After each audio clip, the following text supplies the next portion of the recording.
The live TV, सच सबसे आगे। दोस्तों, मेरा नाम राशिद जहीर और आप देख रहे हैं the live TV. Uttar Pradesh की सरकार पर आम आदमी पार्टी के राज्यसभा सांसद संजय सिंह ने आरोप लगाया है कि जो तीसरी लहर से बचने के लिए मेडिकल इक्विपमेंट्स की ज़रूरत है, उसके खरीद में योगी आदित्यनाथ की सरकार ने घोटाला किया है। ये हम नहीं कह रहे हैं, ये संजय सिंह ने बाकायदा प्रेस कॉन्फ्रेंस करते हुए आरोप लगाया है योगी आदित्यनाथ की सरकार पर कि जो मेडिकल इक्विपमेंट्स कम रेटों पर मार्केट के अंदर अवेलेबल हैं, उनको बहुत ज़्यादा रेटों में यूपी सरकार खरीदने जा रही है। उन्होंने लिस्ट वाइज इसके बारे में बताया, उसके बारे में हम आपको बाद में बताएंगे, बल्कि संजय सिंह की क्लिप ही पूरी सुनवाएंगे। लेकिन पहले सुन लीजिए कि यूपी सरकार पर आरोप लगाते हुए बड़ा आरोप, बड़ी खबर। संजय सिंह ने कहा है कि उत्तर प्रदेश की सरकार तीसरी लहर से लड़ने के लिए जहां पूरा विश्व अपनी कमर को कसे हुए है, वहां पर इस लहर से बचने के पीछे एक घोटाले पर घोटाले किए जा रहे हैं। यानी कि बच्चों के लिए जो लहर बताया जा रहा है कि बहुत ज़्यादा खतरनाक होगी,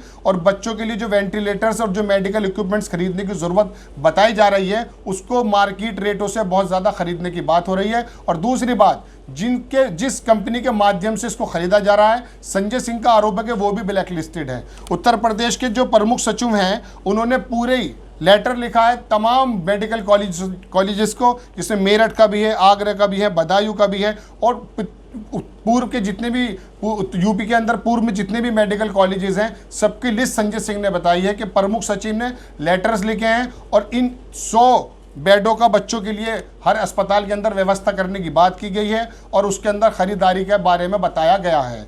अब मेडिकल इक्विपमेंट्स के अंदर क्या क्या घोटाले हैं, किस प्रकार के घोटाले हैं, किन रेटों में मार्केट में मिल रहा है, किस में सरकार खरीदने जा रही है, ये हम आपको संजय सिंह की जुबानी सुनाते हैं। 50 सेकंड 40 सेकंड की क्लिप सुनिए। संजय सिंह ने उसके बारे में बताया कि मार्केट में किन रेटों पर वो अवेलेबल है और किन रेटों पर उत्तर प्रदेश की सरकार खरीदने जा रही है। आप सुन सकते हैं संजय सिंह की ये 40-50 सेकंड की क्लिप। बच्चों को कोरोना से बचाने की जो तैयारी योगी आदित्यनाथ जी की सरकार को करनी चाहिए,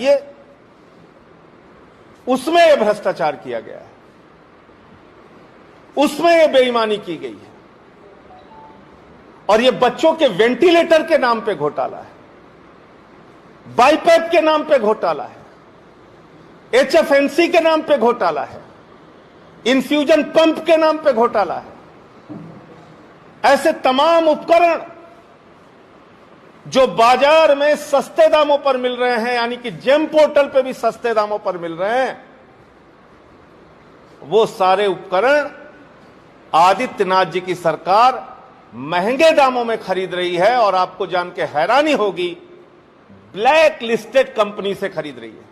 सुना कि किस तरह से उत्तर प्रदेश की सरकार मानकों में जो तय है, जो चीज़ें खरीदी जानी है, उनके रेट किस प्रकार से हैं। जैसा कि वेंटिलेटर्स के बारे में संजय सिंह ने आपको बताया कि 22 लाख रुपए में खरीदने की एक प्रपोजल रखा गया है, जबकि उसकी बाजार की कीमत 12,50,000 रुपये है। ऐसे ही वेंटिलेटर जो यूनिवर्सल हैं, जो बच्चों के लिए इस्तेमाल होते हैं, बाईपैप्स होते हैं, जो ये सांस का जो सर्कुलेशन है उसको सही करने के लिए बाईपैप्स लगाए जाते हैं। तो बच्चों के लिए जो मेडिकल इक्विपमेंट्स खरीदने की बात की जा रही है, इसके बारे में एक बड़ा घोटाला सामने आया है, जहां पूरा विश्व तीसरी लहर के प्रकोप से बचाने के लिए, बताया जा रहा है कि बच्चों को खास करके बचाने के लिए अपनी अपनी कोशिशें कर रहा है। वहां पर बड़ा आरोप संजय सिंह के माध्यम से उत्तर प्रदेश सरकार पर लगता रहा है, और ये पहला आरोप ऐसा नहीं है कि भारतीय जनता पार्टी या केंद्र की सरकार या उत्तर प्रदेश की सरकार पर लगाओ। इससे पहले जो पीएम निधि के अंदर जो वेंटिलेटर्स खरीदे गए थे, उसमें SIT की जांच भी बैठा दी गई थी, और किस प्रकार से उसके अंदर बताया गया था कि उन वेंटिलेटर्स की जो कंडीशन है कितनी ख़राब थी। अक्सर ऐसा हुआ, कई कॉलेजेस ने बताया था कि वो ख़राब निकले हैं। अगर किसी को 50 मिले हैं तो उसमें से 45 ख़राब मिले हैं, किसी को 100 अगर मिले हैं तो उसमें से 90 ख़राब मिले हैं। उसके बारे में भी एक घोटाले की बात सामने आई थी, लेकिन मेन स्ट्रीम मीडिया चूंकि इस तरह की खबरें आप तक नहीं पहुंचाती हैं। हालांकि उसके अंदर जब फजीहत सरकार की हुई तो एक SIT की टीम बिठा दी गई, जिसमें संजय सिंह का भी कहना यह है कि उस SIT टीम का रिजल्ट क्या निकला हमको नहीं मालूम। लेकिन ताज़ा घोटाला, तीसरी लहर के मद्देनजर बच्चों को बचाने की जो कोशिशें होनी चाहिए, वो ना हो करके हो ये रहा है कि जो चीज़ें मेडिकल इक्विपमेंट्स के नाम पर खरीदे जा रही हैं, वो मार्केट से कई गुना रेटों पर हैं। ऐसा आपने सुना भी होगा कि पहले राफेल का मुद्दा बहुत ज़्यादा चर्चा में रहा। इलेक्शन के समय भी तमाम विपक्षी पार्टियों ने इसको मुद्दा बनाया था कि जो चीज़ जो रफाल खरीदा गया था 550 करोड़, लगभग 550 करोड़ का था, लेकिन उसको जो मोदी सरकार ने खरीदा था फ्रांस से वो 1600 करोड़ से ज़्यादा का हो गया था। हालांकि वो बात सुप्रीम कोर्ट तक चली गई थी। लेकिन इस तरह के घोटाले, चाहे पीएम निधि के अंतर्गत जो वेंटिलेटर्स खरीदे गए उसके अंदर खराबी आई हो, या रफाल के बारे में बताया हमने आपको, या जैसे संजय सिंह पीसी करते हुए बता रहे हैं कि उत्तर प्रदेश सरकार इस तरह के घोटाले में लिप्त है। अगर ऐसा कहीं है और उनके आरोपों में जान है तो ये वाकई तीसरी लहर से लड़ने के लिए एक धोखा होगा। जो पूरा विश्व, दुनिया के तमाम डॉक्टर्स और इंटेलेक्चुअल्स लड़ने की बात कर रहे हैं तीसरी लहर से, उस वक्त ऐसे घोटाले सामने आते हैं तो ये उत्तर प्रदेश सरकार पर एक बहुत बड़ा धब्बा होगा और इसके बारे में विपक्ष को एक टूल भी मिल जाएगा। अब आपको हम बताते हैं कि इसके साथ साथ ये टूल्स भी हैं, लेकिन आज दिन भर जो खबर एक ट्रेंड कर रही है इंटरनेट पर, वो शब्द ये हैं कि मोदी ही डकैत है। ये शब्द कहाँ इस्तेमाल हो रहे हैं, ये ट्रेंड किया हुआ है, ये पूरे इंडिया के अंदर ट्रेंड कर रहा है और इसको यूज़र्स ने, जो सोशल मीडिया पे यूज़र्स हैं, उन्होंने बहुत ज़्यादा ट्रोल किया। बेसिकली ये जो ट्रोल किया गया है ये एग्रीकल्चर को लेकर, किसान बिल को लेकर जो किसान बैठे हैं उनके समर्थन में सोशल जो यूज़र्स हैं, सोशल मीडिया में जो यूज़र्स हैं, उन्होंने इस्तेमाल करते हुए प्रधानमंत्री नरेंद्र मोदी पर निशाना साधा है। हर एक मोबाइल के अंदर ये ट्वीट घूम रहा है, वायरल हो रहा है और इसके अंदर कई सारे ट्वीट्स आप देख सकते हैं कि किस तरह के लोगों ने इस्तेमाल किया लैंग्वेज को। हम आपको 1 या 2 या 3 सुना देते हैं पढ़ करके। हालांकि जिस तरह की लैंग्वेज का इसमें इस्तेमाल किया गया हम उसका समर्थन नहीं करते, लेकिन उसके बावजूद भी देखना यह आता है कि किस तरह से लोग अपने दुख को, अपने गुस्से को बता रहे हैं। आप देख सकते हैं कि इसके अंदर एक नवनीत यूज़र हैं, उन्होंने तस्वीर लगाई, आपकी स्क्रीन पर तस्वीर है, उसमें एक शैया, जैसे कभी भीष्म पितामह की शैया होती थी इसमें कीड़े लगी हुई हैं, वो लगा हुआ है। साइड में किसान खड़े हुए हैं और साथ में पीएम मोदी और शायद अमित शाह जी की तस्वीर बनाई गई है। अमित शाह जी पूछ रहे हैं हैव अ सीट, यानी कि बैठने के लिए बोल रहे हैं, और वो सीट इस प्रकार की है कि उसमें कील लगे हुए हैं। और प्रधानमंत्री के ऊपर एक मकोला लगाया गया है जिसमें कहा है, लिखा है, आप पढ़ सकते हैं, even today I am ready to talk. प्रधानमंत्री, इस ट्वीट पे आप तस्वीर पर गौर कीजिए कि प्रधानमंत्री कह रहे हैं कि मैं रेडी हूं आपसे बात करने के लिए, और अमित शाह का जो प्रतीकात्मक जो फोटो लगाया गया है उस पर बोल रहे हैं हैव ए सीट, और सीट को देखिए कि उसको कीलें लगी हुई हैं और साथ में जो किसान हैं उनकी तस्वीरें लगाई गई हैं। नवनीत लिखते हैं इसमें कि in this a way to offer a seat to anyone, क्या ये सही तरीका है किसी को भी बैठने के लिए कहने का? Let alone to the farmers को अकेला रहने दीजिए। तो कहने का मतलब यह है कि जो यूज़र्स हैं, जो उनके एक आध ट्विटर हम आपको और पढ़कर सुना देते हैं। इसके अंदर भी एक तस्वीर लगाई गई है, आप देख सकते हैं कि किसान चूल्हे के पास एक बनी हुई महिला खाना बना रही है, वो खाना को कर रहा है। इसका नाम है, जो ट्विटर जिसने ट्वीट किया उसका नाम है उपदेश कौर।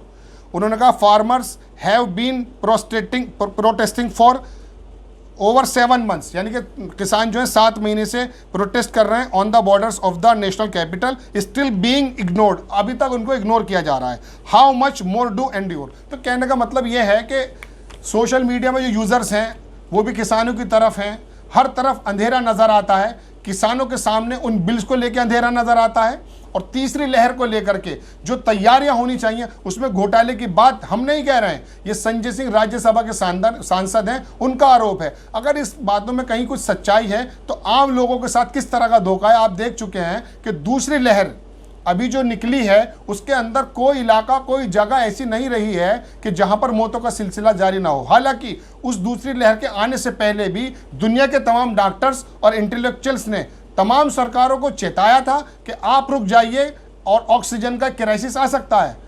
लेकिन उस समय भी आपको याद होगा कि प्रधानमंत्री ने 9,300 मीट्रिक टन के करीब जो है ना ऑक्सीजन वो बाहर भेज दी गई थी। हालांकि पूरी दुनिया के डॉक्टर्स और जो इंटेलेक्चुअल्स हैं वो कह रहे थे कि ऑक्सीजन का क्राइसिस आएगा। हालांकि महाराष्ट्र की सरकार ने इसको बहुत सचेत से लिया, बहुत दिमाग से काम करते हुए किया, और वहाँ पर महाराष्ट्र में जिस तरह का नुकसान समझ में आ रहा था हो जाएगा, ऑक्सीजन की पर्याप्त सप्लाई के होते नहीं हुआ। लेकिन पूरे रेस्ट ऑफ कंट्री में, बाकी जो प्रदेश हैं वहाँ पर मौतों का सिलसिला क्या हुआ आप लोगों ने अपनी आंखों से देखा है कि पूरे शहर के अंदर ऐसा भी हुआ कि शमशान घाट भर गए हैं और जो नदियां हैं, जो इलाहाबाद के पास तट हैं, वहां पर किस तरह से लाशें तैरी हैं, वो भी आप जान सकते हैं कि दूसरी लहर से लड़ने के लिए, सही तरीके से लड़ने के लिए तैयारी नहीं की गई थी। और उसका रिजल्ट ये निकला था कि कोई शहर, कोई गांव, कोई कस्बा ऐसा नहीं बचा था जहां पर लाशों के अंबार ना लग गए हों। ये बात अलग है कि सरकार ने जो डाटा दिया है और जो रियल डाटा है, जो कई मेन स्ट्रीम मीडिया के कुछ चैनल्स ने, सोशल मीडिया ने बताया था, उसमें बहुत फ़र्क है। लेकिन अब ये तीसरी लहर के चलते जो दुनिया चेता रही है कि बच्चों पर बहुत बुरा प्रकोप होगा, उसके लिए भी इतनी ज़्यादा नीरसता दिखाई जा रही है। अगर संजय सिंह के आरोप में कुछ भी जान है कि मेडिकल इक्विपमेंट्स खरीदने के लिए भी पैसे का दुरुपयोग किया जा रहा है, और जो पब्लिक का पैसा, जो जनता का पैसा है, जो चीज़ मार्केट के अंदर 10 रुपये की अवेलेबल है, उसको आप 20 रुपये की खरीदने जा रहे हैं, तो ये कहाँ की अक्लमंदी है? इसकी जांच होनी चाहिए। संजय सिंह का आरोप है कि उत्तर प्रदेश की सरकार, योगी आदित्यनाथ की सरकार, इसके अंदर घोटाला कर रही है। और वो कौन सी कंपनी है जिसके बारे में वो कह रहे हैं कि वो ब्लैक लिस्टेड कंपनी है, उस कंपनी को ठेका दिया गया।